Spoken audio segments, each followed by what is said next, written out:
Olá pessoal, tudo bem? No programa de hoje vamos falar sobre o Setembro Amarelo. Desde 2014, a Associação Brasileira de Psiquiatria, em parceria com o Conselho Federal de Medicina, organiza nacionalmente o Setembro Amarelo.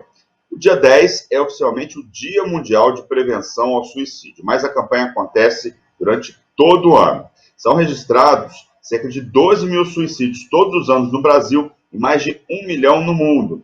É uma triste realidade que registra cada vez mais casos, principalmente entre jovens. 96,8% dos casos de suicídio estavam relacionados a transtornos mentais. Em primeiro lugar está a depressão, seguida do transtorno bipolar e abuso de substâncias. E para falar sobre esse tema, nós vamos conversar com o Dr. Cirilo Tissot, que é médico psiquiatra. Seja muito bem-vindo, doutor.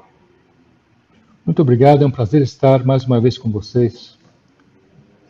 Então, vamos falar um pouco sobre a importância de nós termos um mês para debater essa questão, né? Um assunto discutido, mas também, de certa forma, pouco falado, né? É um número expressivo de suicídios que nós temos no Brasil e no mundo todos os anos, né? Exatamente. Preciso trazer um pouco desse histórico. Por que nós montamos esse Setembro Amarelo? Porque houve uma época, em 2002, na Organização Mundial da Saúde, houve uma tentativa de se ver quantas pessoas faleciam por motivos violentos. Assim, e aí essa estatística pela Organização Mundial da Saúde acabou descobrindo, não é, que se você somasse todos os assassinatos, mortes por acidentes de carro, guerras, todas as questões ali que tinham mortes violentas, nesse sentido, descobriu-se que, somando-se todas essas causas, o suicídio ainda ganhava, né, a ponto de hoje a gente saber que gira em torno de 850 mil mortes por ano no mundo inteiro. Então, e ao perceber esta realidade, né, que chocou a Organização Mundial de Saúde em 2002, que começaram então a ver planos e a pensar. Por quê? Porque o suicídio, veja, ele é algo totalmente que a gente pode prevenir ou erradicar nesse sentido, não é? Então, existe a possibilidade da gente mudar esse quadro, não é? Então, dentro dessas possibilidades é que surgiu o Setembro Amarelo, como uma forma da gente divulgar e estabelecer parâmetros e ajudar as pessoas a poder prevenir e evitar que pessoas se matem nesse sentido.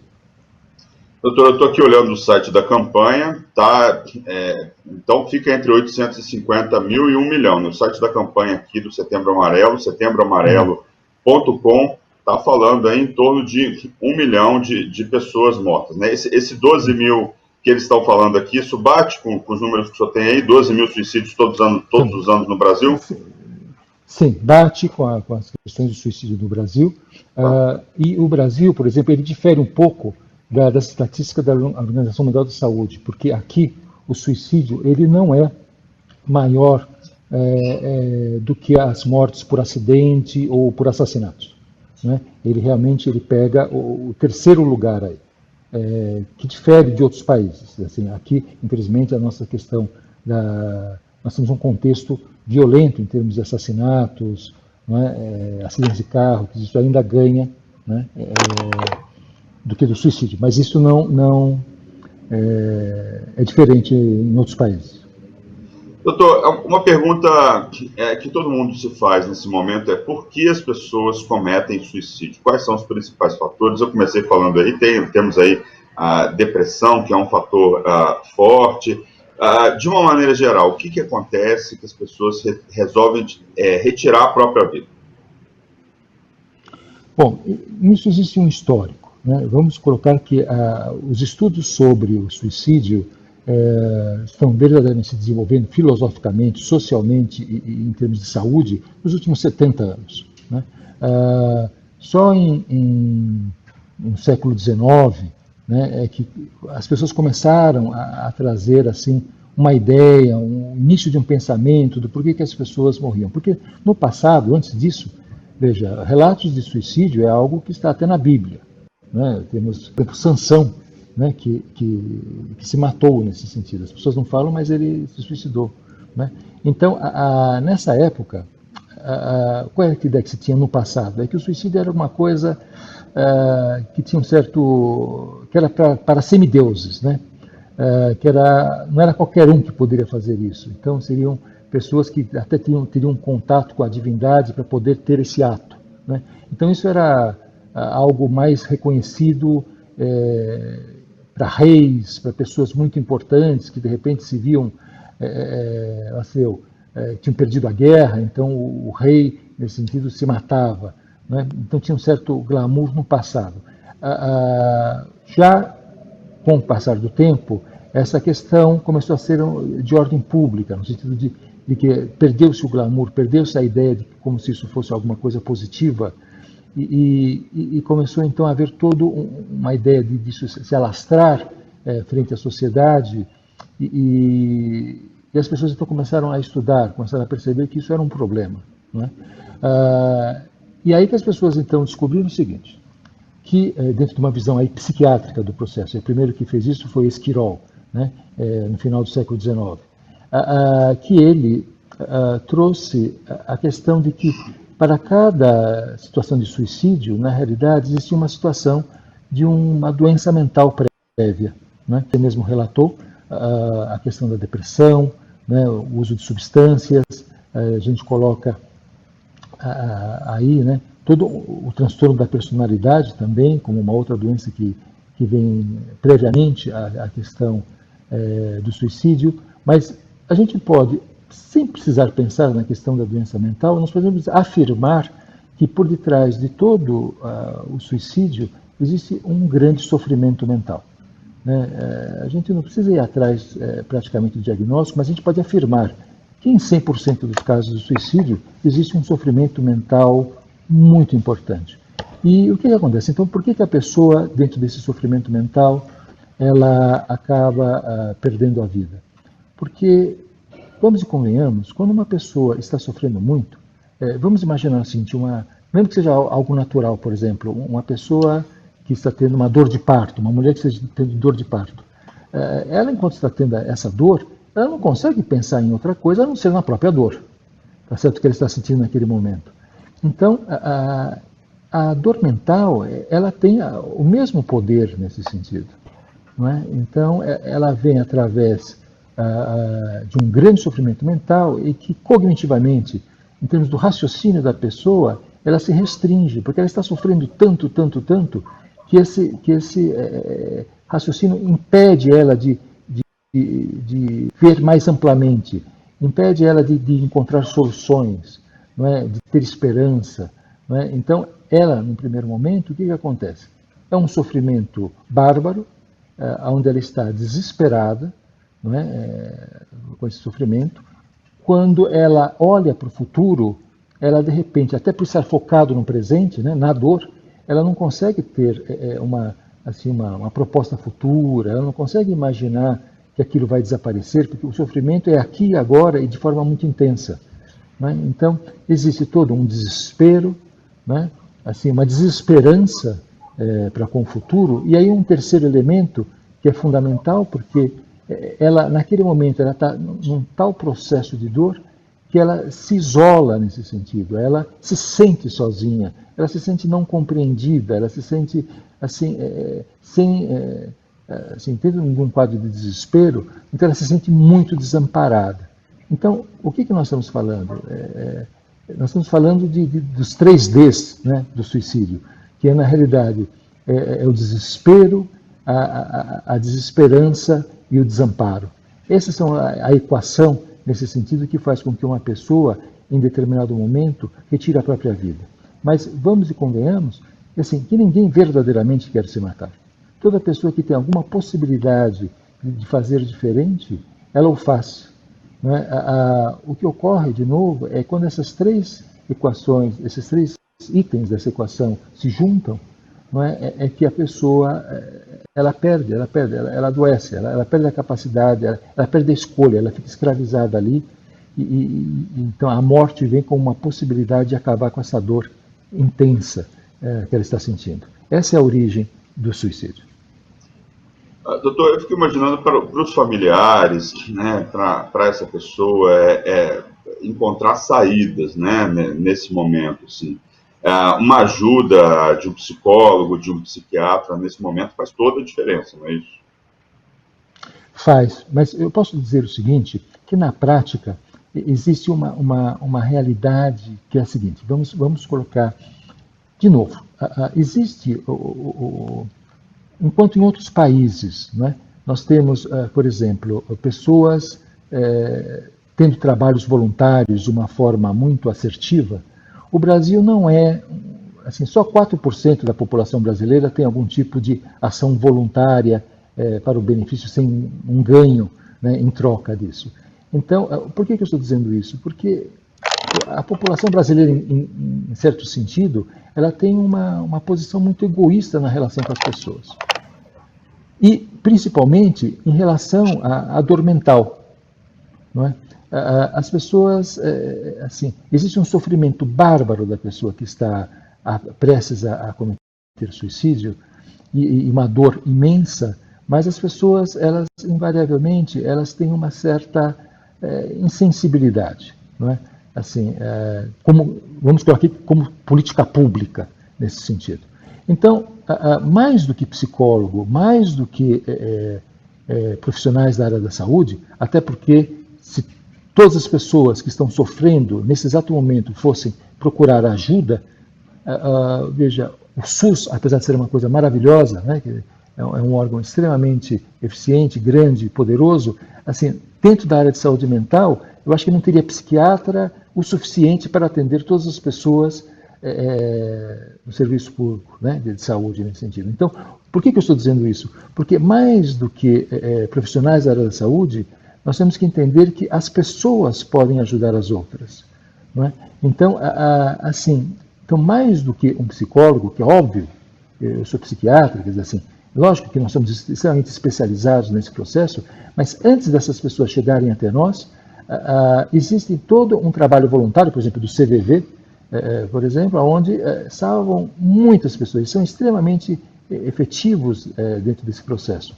Então, eu entendo que a sensibilização nas próprias pessoas, por exemplo, você vê um amigo tendo um sofrimento mental, não é? Você pode abordar a pessoa e verdadeiramente se interessar por esse grau de sofrimento da pessoa e perguntar o que está havendo.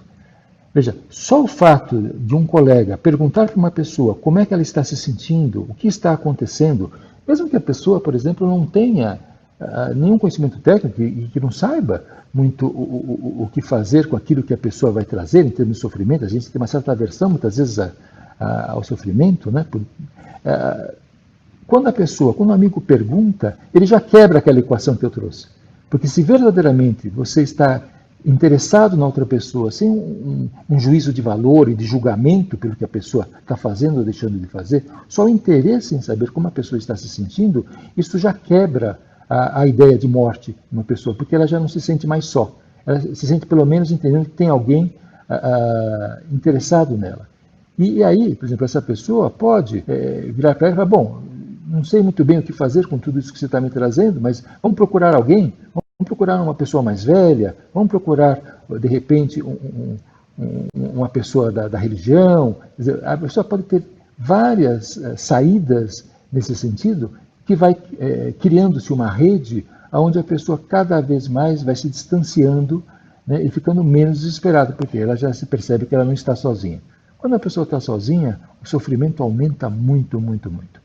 Né? Então, no primeiro momento, eu quero dizer o seguinte, nós podemos ser muito mais do que esperar questões do serviço público, nós temos que incentivar a nossa solidariedade e a nossa capacidade de observarmos e oferecermos ajuda, que seja pelo menos que a gente possa servir de ouvido, né, para que a pessoa possa dizer por aquilo que ela está passando. Isso vai fazer uma total transformação, e é isso que se mostrou em outros países também, com a queda do índice de suicídio, está diretamente ligado às pessoas se interessando pelas outras. Não é? Então, esse eu penso que é a forma mais eficaz de evitar o suicídio. Doutor Cirilo, nós temos aí, essa é uma preocupação não só aí durante o Setembro Amarelo, né? Eu vi, por exemplo, na USP, por exemplo, eu sou aluno lá da pós-graduação, e vi no começo, né, vários vídeos, né, que eles passam para todos os alunos para falar dessa questão do suicídio.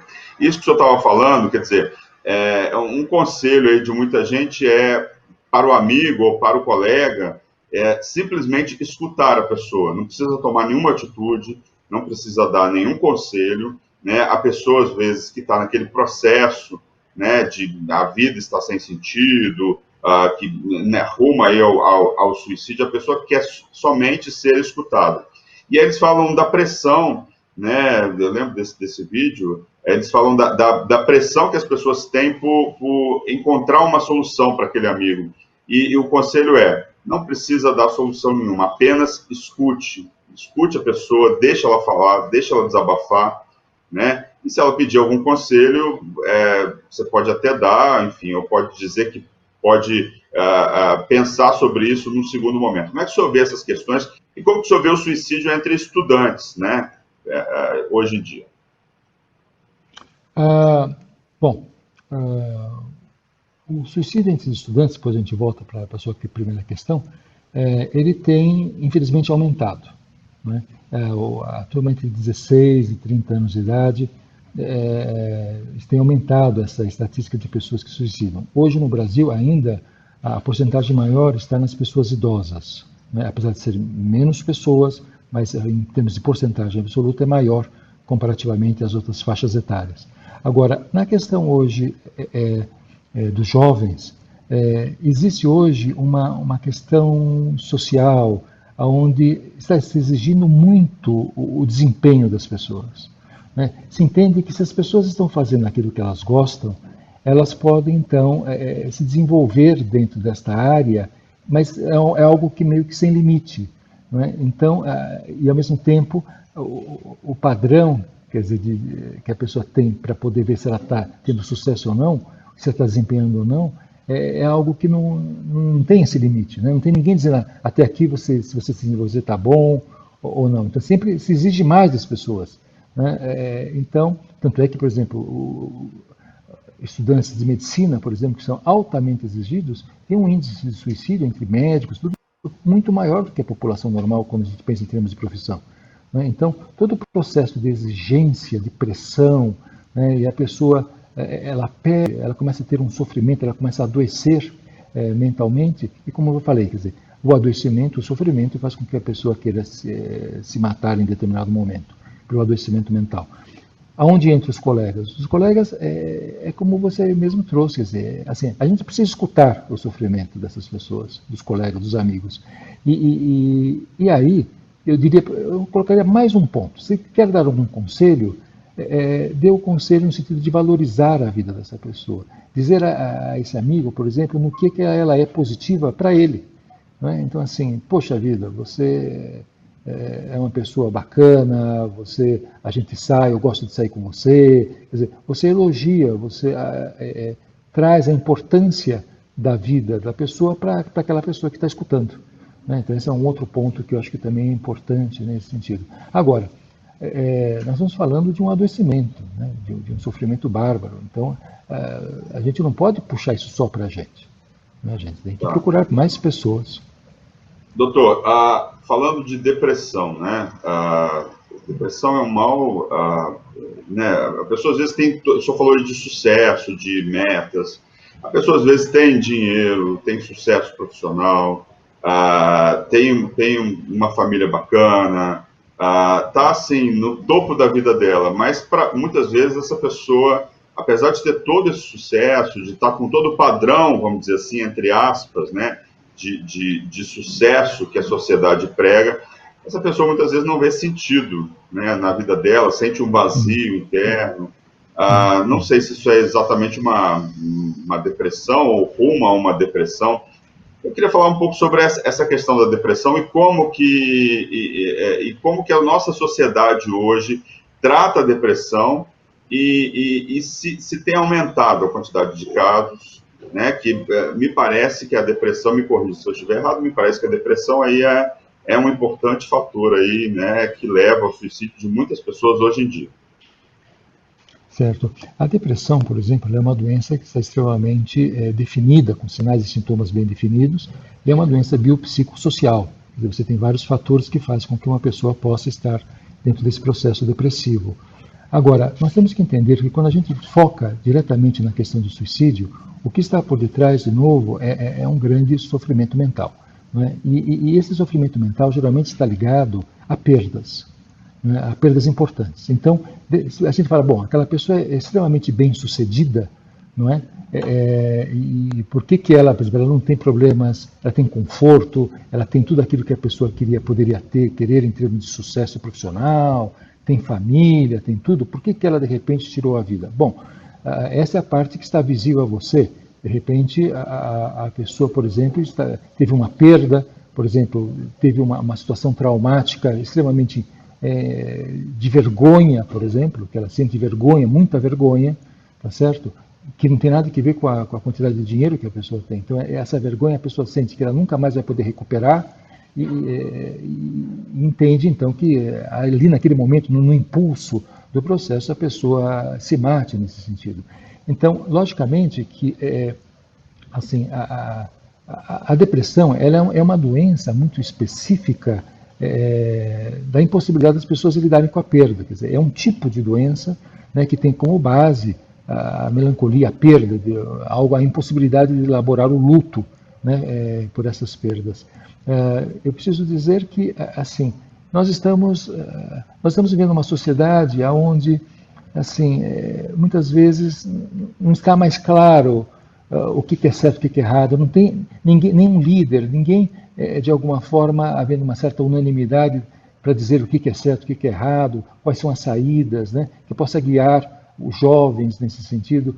Então, as pessoas estão se perdendo, né? A gente vê, por exemplo, muitas situações onde as religiões, não é, está existindo uma grande diversidade, né, sem que ninguém ache um ponto em comum a todas essas diferenças, para que possa as pessoas terem uma boa vida, né, para indicar o caminho para uma boa vida. Então, as pessoas estão se perdendo, estão perdendo a noção de líderes. Então, tudo isso está dificultando muito, isso está aumentando os rituais e está fazendo as pessoas ficarem mais deprimidas, digamos assim.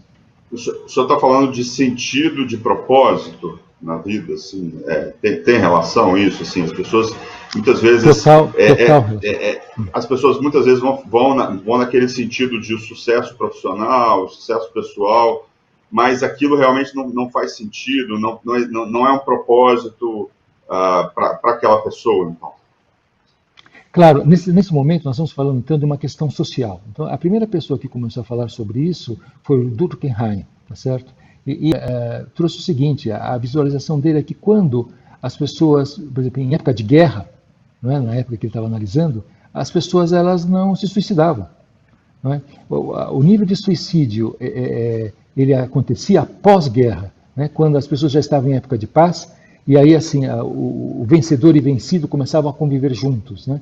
Então eram pessoas falando línguas diferentes. É como se, assim, as normas e as regras ficassem mais confusas. Existia toda uma mistura cultural, etc. Então, veja, uma pessoa não se mata quando ela tem, em termos social, um contexto socialmente, entendendo o que é certo e o que é errado. Antes, no meio da guerra, a pessoa sabia, bom, eu sou o mocinho e eles são os, né? Então, a pessoa tem uma noção, entre aspas, do que é certo e o que é errado, né? Já depois, quer dizer, quando entra na paz, as pessoas ficam confusas, misturar os governos, né? Misturar as pessoas que têm culturas diferentes, pensamentos diferentes, e aí às vezes não dá para assim, deixar claro, né, esse novo momento de transição. Então, quando a gente vive um momento de transição, onde politicamente as coisas não estão tão claras em termos de valores, né, existe uma tendência maior de suicídio. Eu entendo que nós estamos vivendo esse momento no Brasil, né? Eu acredito que a tendência no primeiro momento é aumentar. O senhor está falando de Durkheim, né? Estava aqui buscando umas coisas dele, o sociólogo Durkheim, né? Que interessa a sociologia sobre o suicídio, é a análise de todo o processo social, dos fatores sociais que agem não sobre os indivíduos isolados, mas sobre o grupo, sobre o conjunto da sociedade. Claro. Ele fala que cada sociedade possui a cada momento da sua história uma atitude definida em relação ao suicídio. Qual que é a atitude definida em relação ao suicídio que nós temos hoje em dia, doutor, em pleno século XXI? Bom, nós estamos vivendo certas situações, assim, em cada país, em cada situação, momentos diferentes, né? No Brasil, nesse exato momento, nós estamos vivendo a tentativa de sensibilizar as pessoas para algo, né, que mata muita gente, né? Quer dizer, a saúde mental, nesse sentido, ela precisa vir na fala das pessoas, as pessoas se sensibilizarem que o sofrimento mental produz muitos problemas. Veja que aqui, em relação ao suicídio, não é só a pessoa que morre em função desse sofrimento mental, mas tem que se entender que, após essa pessoa morrer, se tem a ideia, os estudos mostram que, dependendo do momento, da onde essa pessoa morre, né, ela atinge, no mínimo, 6 pessoas, afeta diretamente 6 pessoas a 90 pessoas. Então, que ficam diretamente ligadas a essa situação traumática da morte daquela pessoa. Então, isso até hoje tem um nome chamado pós-venção, que é o acompanhamento dos sobreviventes, né, do suicídio. Então, assim, são milhares de famílias diretamente acometidas, não é, colegas de estudo, de trabalho, não é, que se sentem diretamente estressados, traumatizados por perceber alguém querido, né, tendo morrido. Né? Então, assim, hoje nós estamos vivendo um momento de sensibilizar. E aí é mais, de novo, a importância do Setembro Amarelo, porque assim, nós temos que sensibilizar as pessoas que tudo isso que está ocorrendo pode ser evitado. Né? Mas, para isso, nós temos que olhar para o sofrimento mental, nós temos que dar As pessoas têm uma certa aversão a isso, né? Nós temos que, de novo, nos sensibilizarmos e ficarmos mais solidários. Né? Então, esse é o momento que eu penso, assim, socialmente nós temos que sensibilizar e politicamente, de novo, eu acho que nós estamos meio perdidos, né? Tem tantas bagunças, né, em termos do judiciário, né, o executivo, o legislativo, né? Assim, a gente não sabe mais quem manda, quem não manda, existe toda uma confusão. Tudo isso piora a sensação subjetiva das pessoas de achar um caminho para o futuro. Entende? As pessoas começam a sofrer emocionalmente frente a isso. Doutor, a gente está quase terminando o programa. Eu queria que o senhor falasse aí de atividades, né, previstas para o Setembro Amarelo. O que nós vamos ter aí de alerta, de atividade para alertar a população brasileira contra o suicídio? Eu penso que todos os profissionais, nesse sentido, ligados nessa área, estão procurando primeiro trazer cada vez mais dados, como nós estamos fazendo aqui agora, tentando sensibilizar e dizer que essa é uma forma evitável de morte, né, totalmente evitável. É que nem uma vacina. Antigamente as pessoas morriam, né, de infecção. Trouxe-se a vacina, parou. Quer dizer, a gente tem que mudar o hábito, a forma como a gente vê as coisas, para poder parar com essas mortes. Né? Então, assim, eu penso que todos os profissionais que estão envolvidos no Setembro Amarelo estão procurando sensibilizar a população em geral. Eu acho que vai haver muitas palestras. Eu acho que nós temos que comunicar, porque não basta só a gente, entre aspas, diagnosticar e perceber que uma pessoa está sofrendo, mas nós temos também que perceber como a gente vai encaminhar esse processo. Né? O Setembro Amarelo serve para a gente sensibilizar, para fazer uma estatística, para a gente falar sobre dados, para a gente definir políticas, para a gente, de novo, chamar a população para a responsabilidade, para a solidariedade, não é? E tudo isso, tenho certeza que a cada ano que passa, a gente vai ter parâmetros, né? E espero que cada vez mais a gente vai ter um número menor, que não seja mais 12 mil por ano, né? Que cada vez diminua mais e logicamente, em cada faixa etária tem que ter políticas diferentes, né? Mas que esse número vá diminuindo até algum dia, espero, desaparecer, mostrando que a gente está tendo uma boa vida nesse sentido e que o sofrimento não tem mais que existir mental nesse sentido. Tá certo, esse é o doutor Cirilo Tissot, psiquiatra, falando sobre suicídio, Setembro Amarelo. Doutor, muito obrigado pelos esclarecimentos e parabéns pela campanha aí de vocês todos, Setembro Amarelo. Muito obrigado. Obrigado e sorte e felicidade para todos.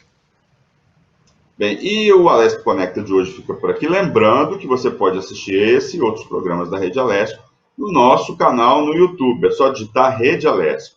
Nós voltamos no próximo programa discutindo outro assunto de relevância para a sociedade. Obrigado pela audiência. Tchau.